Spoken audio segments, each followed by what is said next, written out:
오늘 우리가 하게 될 내용은요. 부활이 기쁜 이유라는 내용입니다. 다 같이 한번 읽어볼까요? 부활이 기쁜 이유. 부활이 기쁜 이유. 오늘이 부활절인데 부활 기쁘신가요? 오늘 복음에서 제자들도 사실은 요 문제에 조금 부딪힙니다. 약간 부활이 왔는데도 별로 안 기뻐하죠.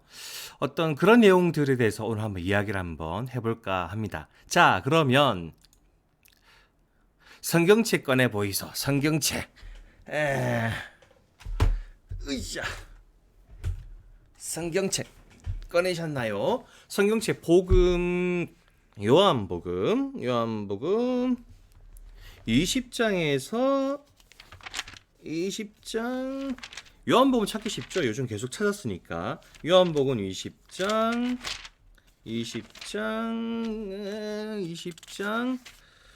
1절에서 9절의 말씀 찾으셨나요?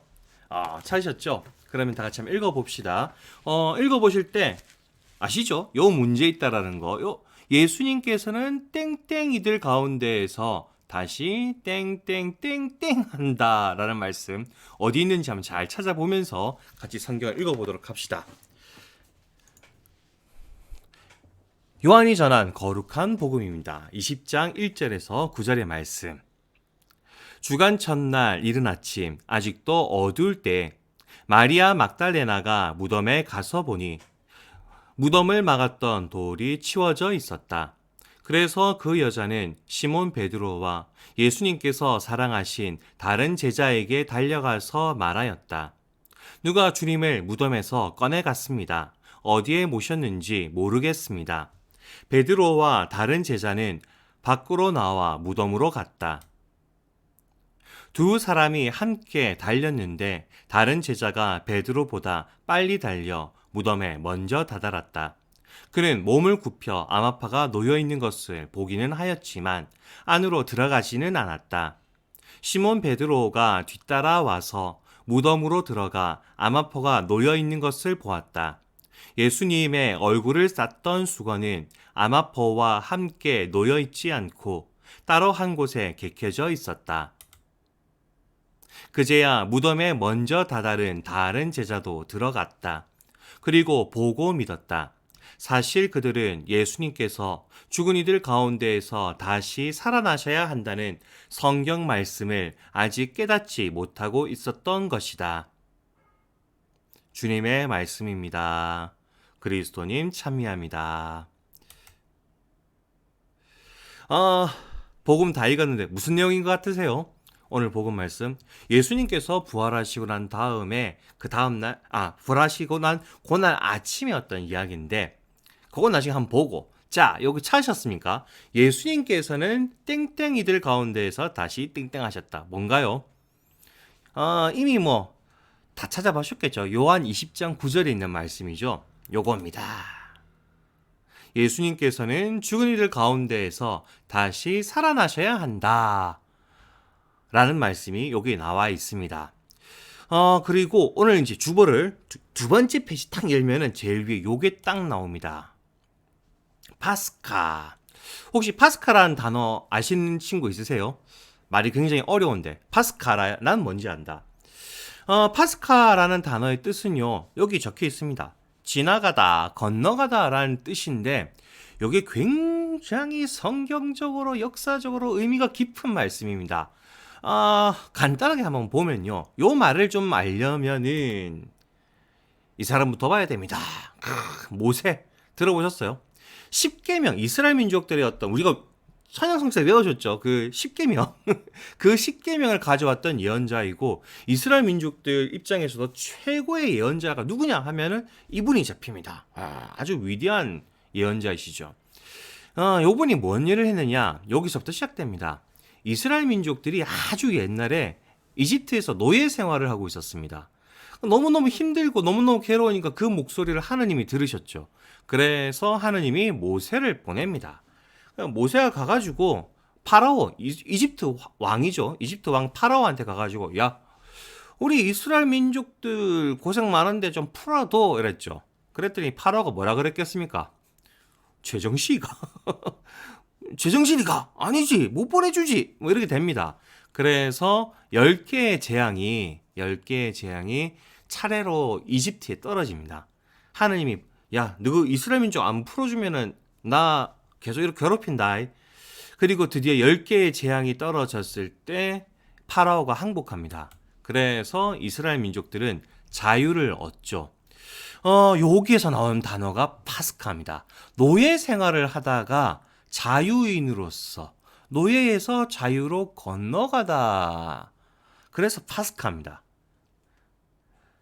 참 의미가 깊죠. 깊은 의미가 있습니다. 노예 생활하던 이스라엘 민족들이 자유를 얻게 되면서 파스카했다라는 뜻에서 파스카입니다. 그리고요, 한 사건으로 안 끝납니다.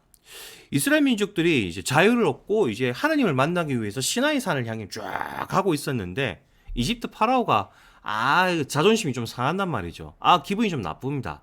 그래서 병사를 보냅니다. 야, 쟤들 다 죽여. 가는 길에 싹 다 도로 잡아와.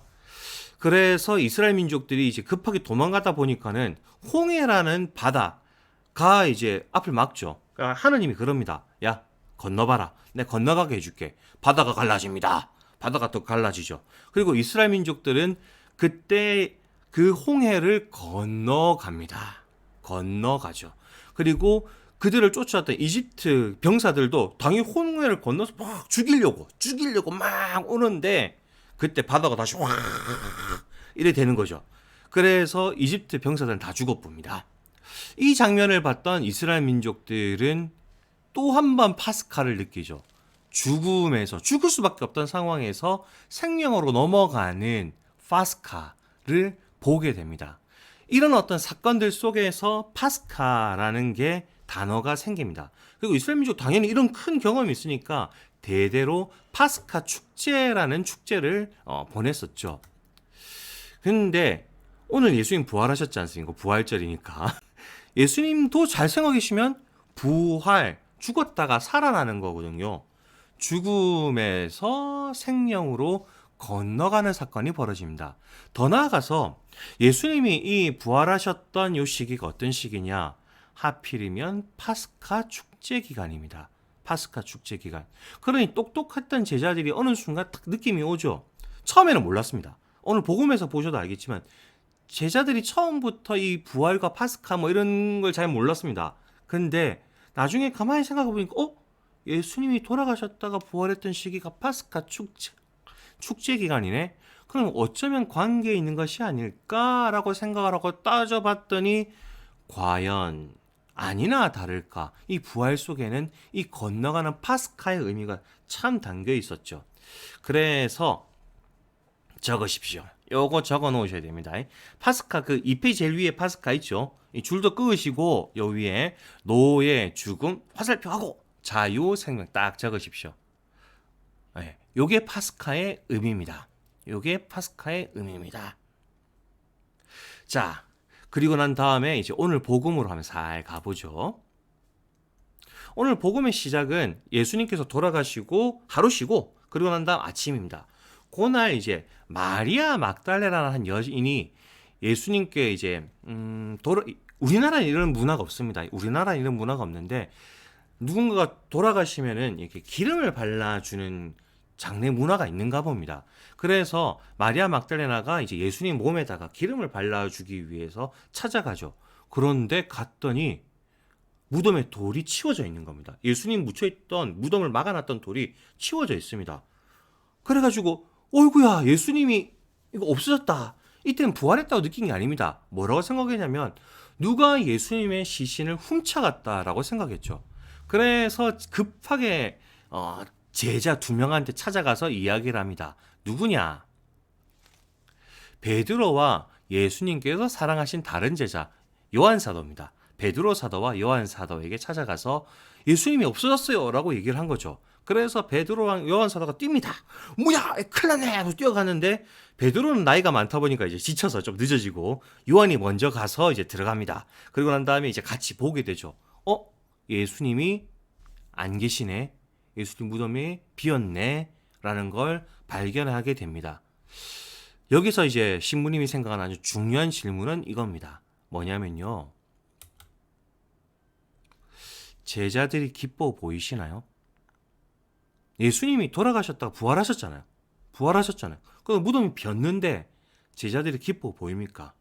안 기뻐 보이죠. 오히려 당황스러워 보이죠. 왜 그럴까요? 답은 우리 주보에 적혀 있습니다. 다 같이 한번 읽어볼까요? 시작. 예수님께서 죽은 이들 가운데에서 다시 살아나야 한다는 성경 말씀을 깨닫지는 못합니다. 제자들은 쉽게 말해서 부활의 의미를, 예수님이 죽었다가 살아난 이 부활의 의미를 깨닫지 못했던 겁니다. 깨닫지 못하니까 기쁘지 않은 거죠. 하나도 기쁠 이유가 없죠. 기쁠 수 없었습니다. 그러면 여기서 중요한 문제는 그거죠. 우리 친구들도 기쁘신가요? 이제 기뻐져야 됩니다. 왜? 부활의 의미를 찾아가 볼 테니까. 자, 부활의 의미. 예를 들어서 한번 얘기해 보겠습니다. 여러분들이 학교에서 어떤 친구들하고 싸웠습니다. 이 두 명 보십시오. 지금 대차게 싸우고 있지 않습니까? 한 명은 목 조르고 한 명은 머리털 잡고 엄청나게 독하게 열심히 싸웠습니다. 아주 기분 상할 만큼. 그런데 그 다음날 나랑 싸운 애가요. 아무 일 없었던 것처럼 안녕 이러고 있으면 갑자기 친한 척 안녕 이러면은 무슨 느낌이 들까요? 저게 제정신인가? 저 이상한 것 같은데? 라는 생각이 들지 않습니까? 그렇죠. 싸웠으면 관계가 이렇게 깨질 만큼 싸웠으면 당연히 이게 먼저죠. 최소한 미안, 사과, 미안 한마디 정도는 해야 이야기가 됩니다. 그렇지 않습니까? 근데 이거는 하느님과 우리 인간들의 어떤 관계에서도 있었던 일입니다.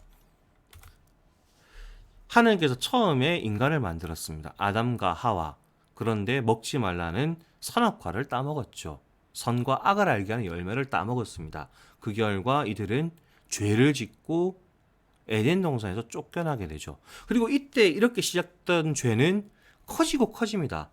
아담과 하와의 아들입니다. 카인과 아벨. 이때 카인이 자기 동생 아벨을 질투해서 동생을 죽입니다. 형이.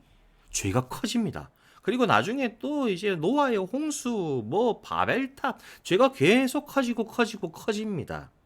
그러니까 하느님과 우리 인간들의 어떤 관계는 어찌 됐을까요? 점점 멀어졌죠. 그러니 우리가 예수님 아니고 하느님한테 안녕 친한 척하는 건 되게 이상한 일이 벌어지는 거죠. 그래서 필요했던 겁니다. 누구 한 명이 정말 세게 하느님 미안 누군가는 해야 됐던 겁니다. 그리고 그걸 예수님이 하셨죠. 어떻게? 죽을 때까지 하느님의 뜻을 따르며 순명하면서 하느님 미안이라는 소리를 한 거죠. 그게 예수님의 죽음입니다. 그리고 하느님은 그 예수님의 미안이란 말을 받아주신 겁니다. 그 예수님을 부활시키셨습니다. 다시 살려줬죠. 그 결과 이건 단순히 예수님이 살아났다로 끝나는 문제가 아닙니다. 이거죠.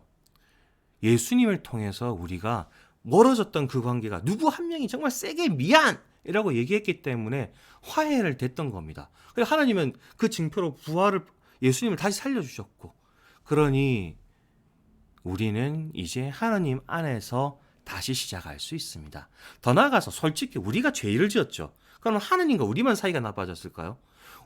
인간과 인간, 우리들끼리도 사이가 되게 나빠졌단 말이죠. 근데 이제 모든 게 하느님 안에서 화해가 될 수 있게 됐으니 우리는 다시 시작할 수 있는 겁니다.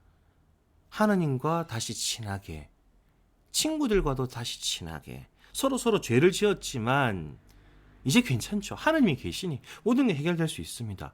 그러니 다시 우리가 화해하고 하나가 될 수 있게 되죠. 그래서 여기서 파스카라는 말이 나오는 겁니다. 또다시 예수님이 죽었다 다시 살아났다 파스카, 죽음에서 생명을 건너갔다 파스카.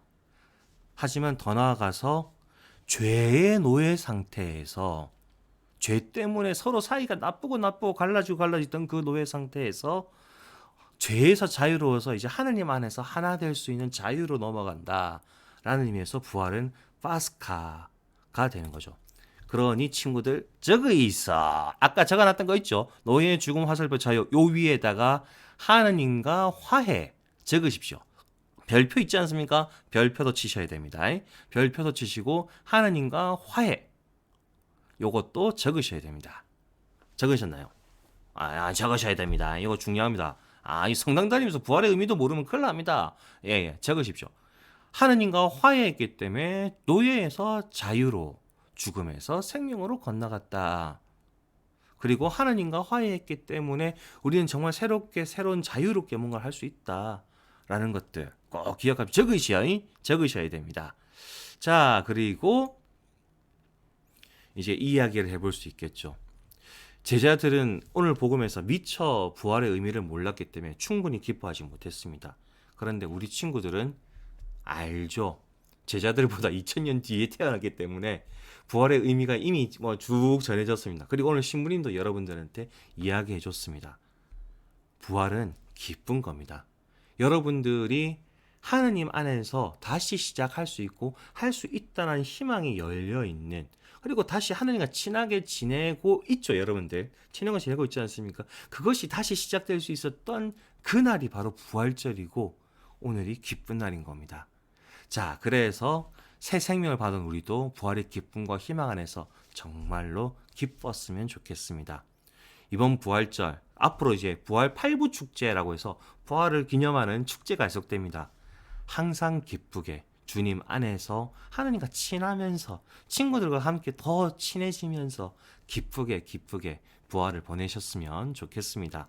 그럼 친구들 다음 주까지 또 안녕.